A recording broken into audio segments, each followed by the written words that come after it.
The Catholic Morning Show. It's wonderful to have you back with us on Iowa Catholic Radio. It's always wonderful to weirdly run into old friends, even if it's through Joe Stopulus' show, interviewing someone who meant a lot to you back in your graduate school's day. So again, one more time, go over to the Man Up show and listen to him and Leroy Huzengay, someone who made a big impact on my life. Bo Bonner here with Elise Kerr and Brady Grimm. Ayden Pugh, getting back to strength and running around the studio as well. Wishing all of you a good morning here on Iowa Catholic Radio. 15 minutes away from the top of the new hour, let's go to our final guest of the day. Mary Carmen is the perpetual pilgrim of the National Eucharistic Pilgrimage. Mary, thank you for coming on the Catholic Morning Show. Good morning. Thank you so much for having me. So one more time, I'm sure people are starting to catch on, but if they haven't got a grasp of what's going on, what is a perpetual pilgrim? What is the National Eucharistic Pilgrimage? And what are we expecting here coming up with the St. Francis Xavier Cabrini route? Yes. So the National Eucharistic Pilgrimage, we are going to walk across the country again with the Blessed Sacrament. This was part of the National Eucharistic Revival that started several years ago and culminated in Indianapolis with 4 routes that started from the edge of the 4 corners of the country. And while tens of thousands of Catholics are joining in, praying, processing with the Blessed Sacrament, there are just a few young adults that travel the whole route. Last year, I think the route was 3,000 miles. This year, it's around 2,000, and so we'll travel up the eastern seaboard. And there's 9 of us, and we're called perpetual pilgrims, and so we have the great honor and responsibility of bringing our Eucharistic Lord across the coast and praying for our country on the 250th year of its anniversary. And so our theme this year is One Nation Under God, and we are super excited to ultimately ignite the hearts of Catholics and all those who come upon the Blessed Sacrament this summer. Now, look, there's so much to talk about as far as the plans, what's all involved, but just a very practical note. What have you been doing to train to walk all of those miles coming up here? Because I'm tired listening to you talk about how long you're going to get to walk. Well, I started running a few months ago, and really we're focusing on the spiritual and emotional, mental formation as we prepare to just be in the presence of Jesus for 7 weeks. So there's definitely some physical training, more physical training that I need to do. But, yeah, we've been meeting as a team every Monday. We've had different guests come on our calls. Last week we had one of our chaplains get on the call to talk about spiritual preparation. And, yeah, we cannot wait to start this journey with Jesus.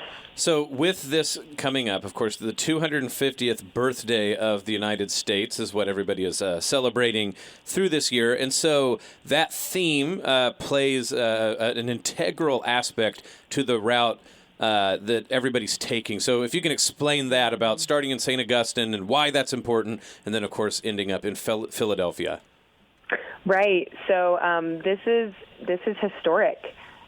We want to walk across and walk through the parts that are foundational to the United States, to where things began. So we will start where the first Mass was said, near Our Lady of La Leche in St. Augustine, Florida.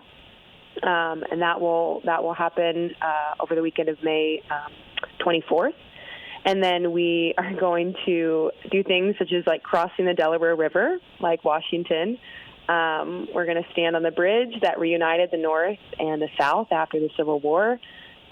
We'll be blessed by Father Charles for the Diocese of Washington over the Arlington Memorial Bridge.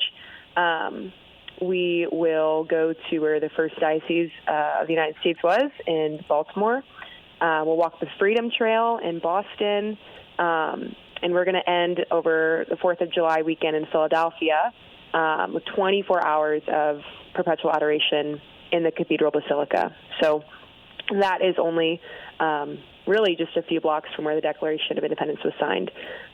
So, yeah, it's incredible to reflect on the history of our country, particularly through a lens of just humility and gratitude. You know, every good gift comes from above, and this pilgrimage is an opportunity to place ourselves under the sovereignty of God and remind us that all of our freedom, all of our rights, all of our blessings come from his divine power. Well, and the sheer amount of planning that went into making a route that sort of hit all of those notes, as you're pointing out, the 13 colonies, all of those important parts that in our nation's history, the timing, everything like that, very profound, and obviously the work of a lot of people thinking through things. But of course, Providence, as you said, underweaving all of this, you know, the foundation of all of those things.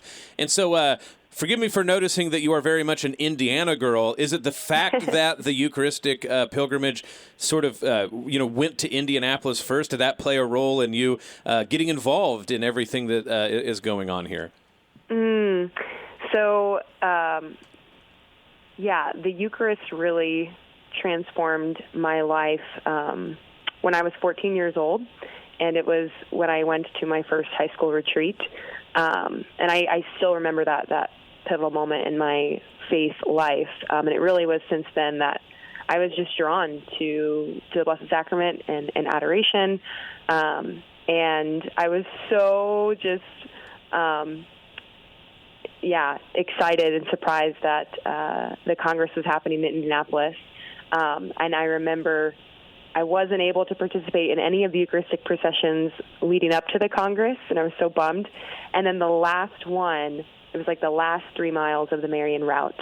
And I was able to go, and I will never forget that experience of walking the procession, of seeing the other pilgrims at that time, and just joyfully, like almost interiorly, like skipping behind our Lord, just like full of joy, and looking to my right and left and seeing construction workers and, you know, people on the street and people driving by, and here we are with our Lord processing in downtown Indianapolis. And so when I heard that there was an opportunity to apply and to be a perpetual pilgrim, I just felt like it was an invitation from the Lord to put myself under his sovereignty yet again. Absolutely. Beautiful story. And folks can find out more. And we're not like wrapping up here, but like the website, the National Eucharistic Pilgrimage website, like for instance, they have bios for all the people like you who are perpetual pilgrims and more.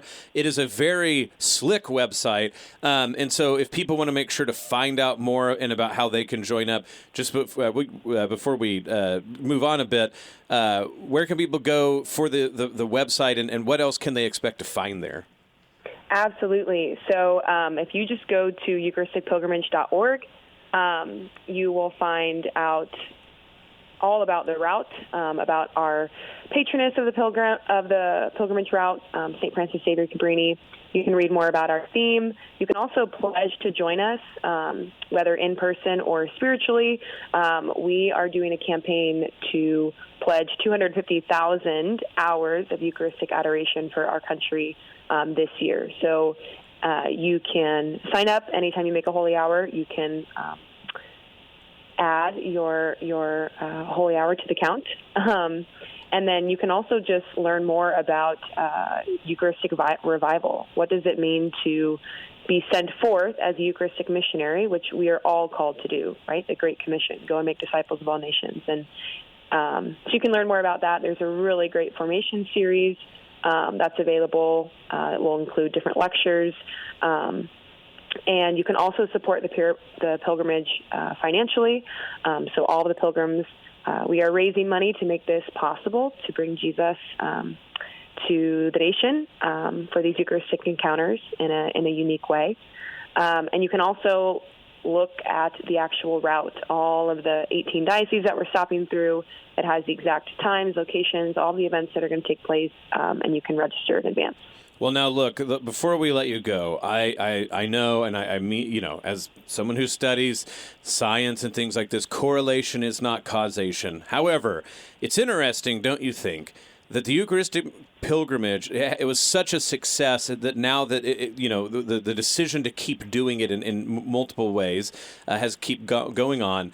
And here we are sitting with the news that the most people, maybe in a very long time across the world, but particularly in the United States, are getting ready to join the Catholic Church this Easter. Without, bucking the scientific principle, do you think that there's at least some way in which what we do with things like the Eucharistic pilgrimage pay out in the long run with things like people coming into the church? Oh, 100%. 100%. I don't think it's a coincidence that we have an American Pope now after having processed the Eucharist across the country, right? Like anytime we bring the Blessed Sacrament and profess the truth that this is Jesus, and we do that publicly, like there is grace and fruit that abounds. And people see that, right? People recognize that this is different. And it's shown in how many people are becoming Catholic.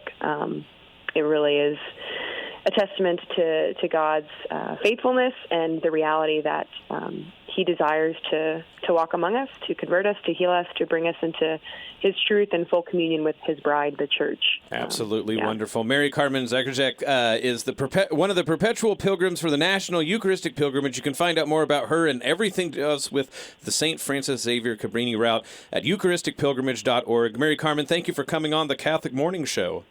Thank you so much. God bless. Listen to the Catholic Morning Show weekdays at 7 a.m. Central on the Iowa Catholic Radio Network, iowacatholicradio.com, or the Iowa Catholic Radio app.